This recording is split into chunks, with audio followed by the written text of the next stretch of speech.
Kabayan, nakita mo yung barangay dyan, no? Diyan siya nakatayo sa may bangketa.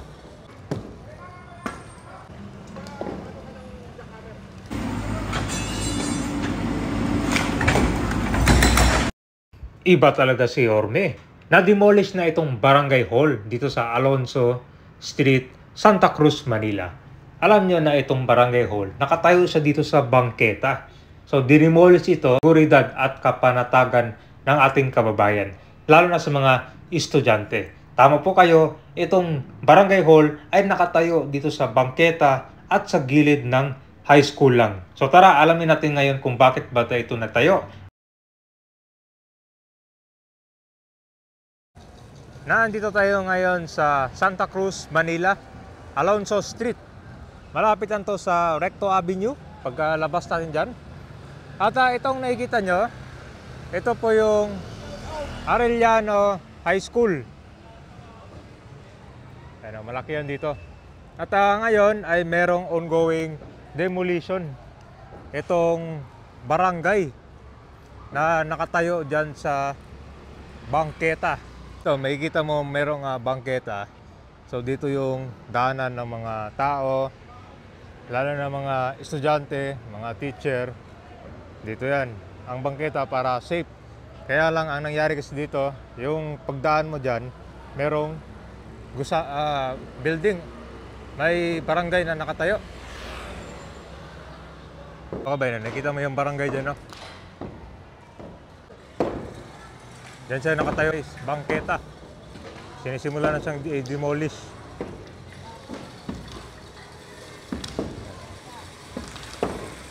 Grabe, no? Action agad, no? Tingnan mo yung pwesto niya, kabayan, no? Nasa sidewalk talaga.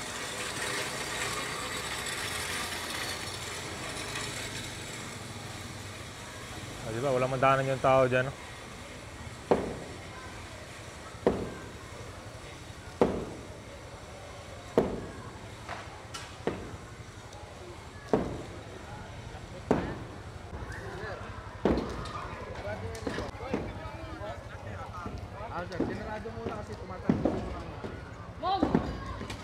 So, Barangay 313, Zone 31 to. Nasa likod lang pala siya ng school, oh. Kakaiba din pala yung lokasyon nitong barangay hall na naitayo nila.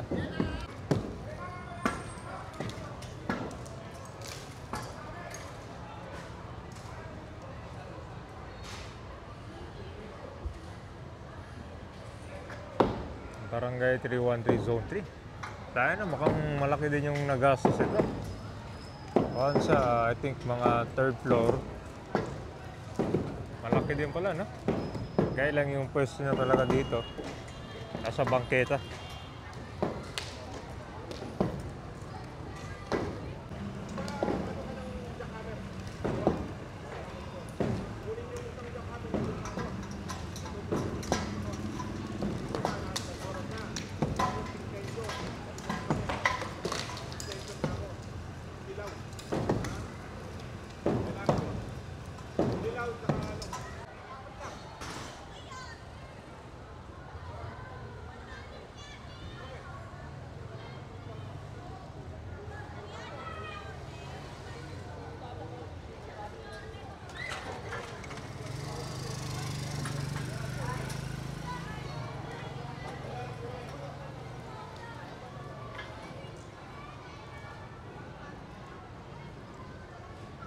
So itong barangay, kabay, mahaba din siya. So mangyayari niyan, yung mga estudyante, dito sila maglalakad sa kalsada.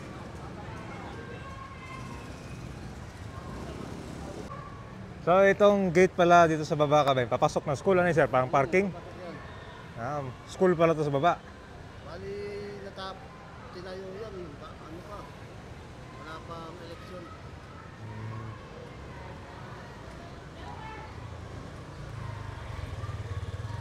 Akala ko nga kanto papasukan ng barangay. Pero ibang klase din yung design, sir, na? Ano nga, sabi nga ng anak ko pa, ang init sa school, bakit? Naharap.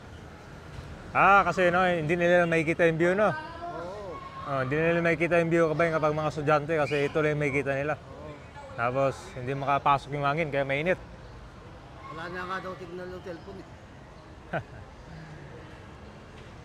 Pag ginibaya, diretso, pababa, no? Ito, may elevator ba ito? Wala, hagda lang, no?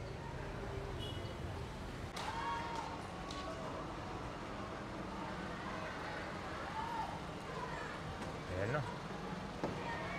Tignan mo yung kabayan, no? Ito yung school.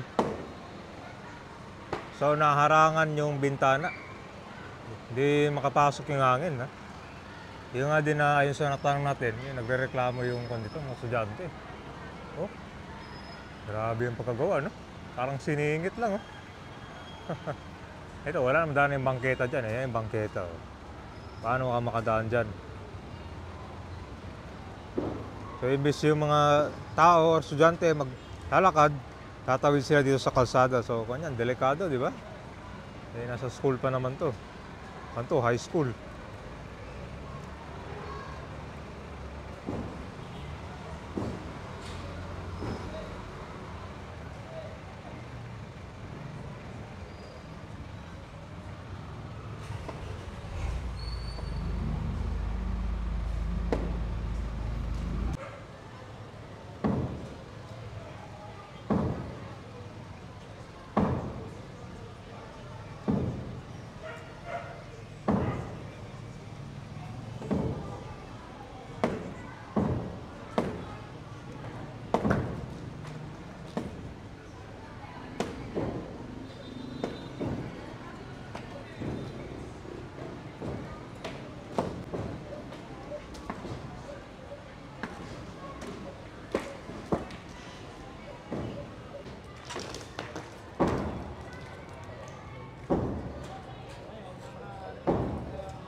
Okay, update tayo. Halos inuuna nilang tibagin itong sa may right area. Sa taas muna, tapos dito, gilid.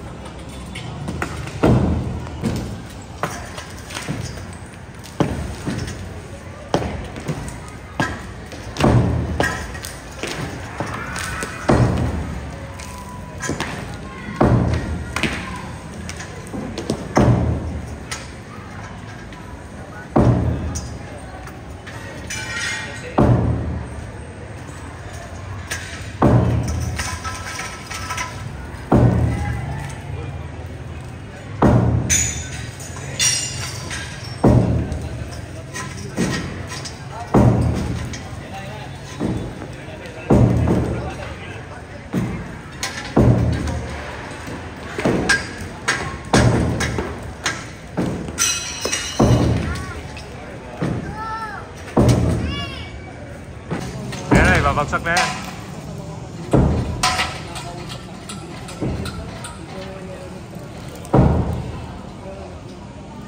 Mainit po ba? Ha? Mainit.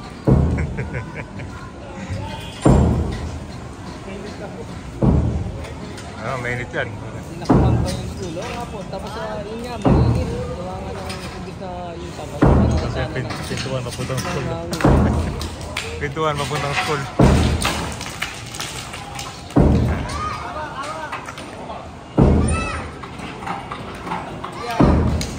Nakapalsik yan. Uy! Uy! Uy!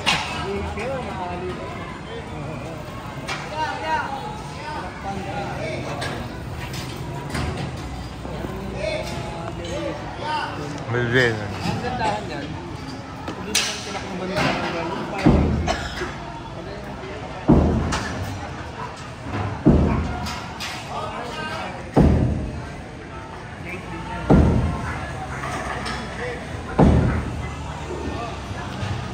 Ito pala bike exit to ng mga estudyante.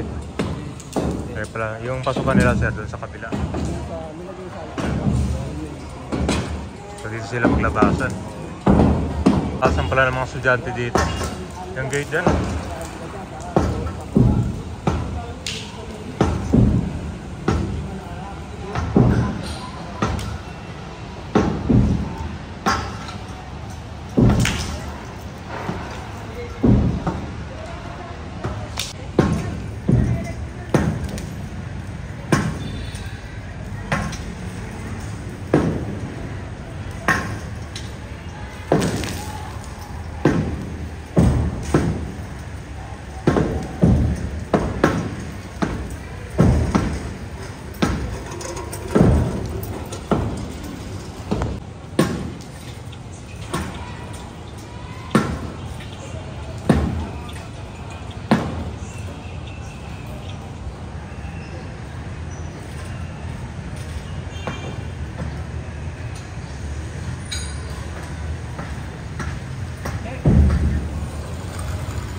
Sa check tayo ulit dito sa Alonso Street.